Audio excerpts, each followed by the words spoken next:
हिंदू धर्म अनुसार भारतवर्ष रे ढेर सारा पूजा पर्वाणी आदि पालन कराए। यही समस्त मध्यरु अक्षय तृतीया एक मंगलमय दिन अटे। यह बैशाख मास शुक्ल पक्ष तृतीया तिथि पड़ुथिबारु एहाको अक्षय तृतीया कुहाଯାଏ। पौराणिक मत अनुसार यही दिन जेकोसी शुभ कार्य कले सही शुभ कार्य मंगलमय होइथाए।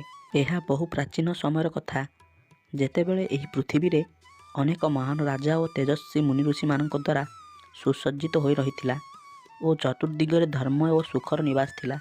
तथापि समयर चक्र समस्त समान नथिला। सही समय रे गोटे ब्राह्मण परिवार रहुथिले, जे कि अत्यंत दरिद्र थिले। सेमाने केवल पति और पत्नी दुई जण थिले।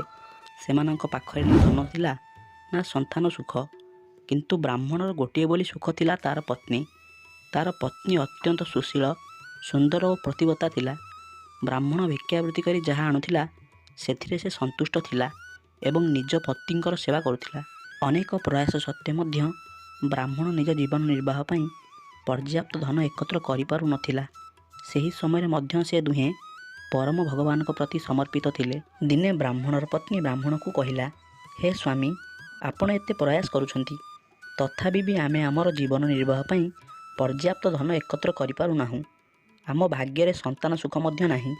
निश्चय आम दुहींक द्वारा किछि अपराध हो जाइछि, ना यह पूर्व जन्मर किछि फल, जहाँ सबु आम दुही को एही जन्म रे भोगिबाक पड़ुछि। स्वामी, मु शुणिछि एही समय रे महान ऋषि वशिष्ठ आम नगर रे पदार्पण करिसंती। आपण कृपा करी तांको निकट को जांतु एवं तांको आम अवस्थार कारण और समाधान संपर्क रे पचारंतु। से निश्चिंत आमको सहाय्य करिवे। निज पत्नीकर कथा सुनिला परे ब्राह्मण को यह ठीक लगिला एवं से सही समय रे ऋषि वशिष्ठଙ୍କ निकट को गले एवं सेठारे पहुँची महर्षि वशिष्ठ को हाथ जोड़ी प्रणाम करी कहवाकू लगिले, हे महर्षि, आपण तो त्रिकालदर्शी। आपण प्रत्येक व्यक्तिर अतीत, वर्तमान और भविष्यत संपर्क में अवगत अटंती। हे प्रभु, कृपा करी आपण मोर एही अवस्थार कारण कहतु। केउं कारणरू मु दरिद्र एवं संतानहीन अवस्था प्राप्त करिछि एवं केउं उपाय रे एथिरु आमे मुक्त होई पारिबु। कृपा करी आमर मार्गदर्शन करंतु महात्मा। ब्राह्मणଙ୍କ ଠାରୁ ସବୁକିଛି ଶୁଣିବା ପରେ महर्षि वशिष्ठ कहिले, हे पुत्र, तुमे पूर्व जन्मरे अत्यंत धनी थिल एवं तुमर अनेक संतान थिले, किंतु तुमे से समय रे अत्यंत कृपण थिल। एपरिकी निज संतान मानक पई धन मध्य खर्च करू नथिल। तुमर धन और संपत्ति जोगु आसक्ति एवं संतान मानक प्रति अवहेला जोगु तुमे ए जन्म दारिद्रता एवं संतानहीनतार शिकार होइछ।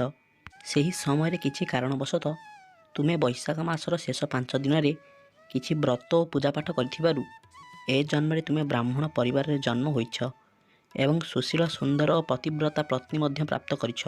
जदि तुमे एही जन्म रे बैशाख मासर आउ 7 दिन व्रत उपासना करिब एवं बैशाख मासर शुक्ल पक्ष अक्षय तृतीया दिन भगवान श्रीकृष्ण पूजा अर्चना कले तुमे एही पापर मुक्त होई दारिद्रता और संतानहीनर मुक्ति होई पारिबो।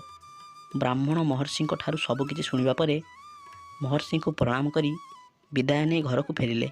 महर्षि कहवा अनुसार सेमाने बैशाख मासर 7 दिन व्रत उपासना करी बैशाख मास शुक्ल पक्ष तृतीया बा अक्षय तृतीया दिन भगवान श्रीकृष्ण पूजा अर्चना कले।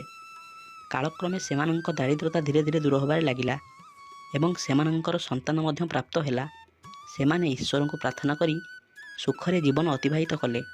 जदि आपण अक्षय तृतीया दिन कौनसी शुभ कार्य करती तेबे आपण को निश्चित यार सफलता प्राप्त हेब। आपण अक्षय तृतीया दिन श्रीकृष्णाय नमः मंत्र 108 थर जप कले आपणकर जेकोसी कार्य विफलता धीरे धीरे सफलतार स्वाद चाखिब।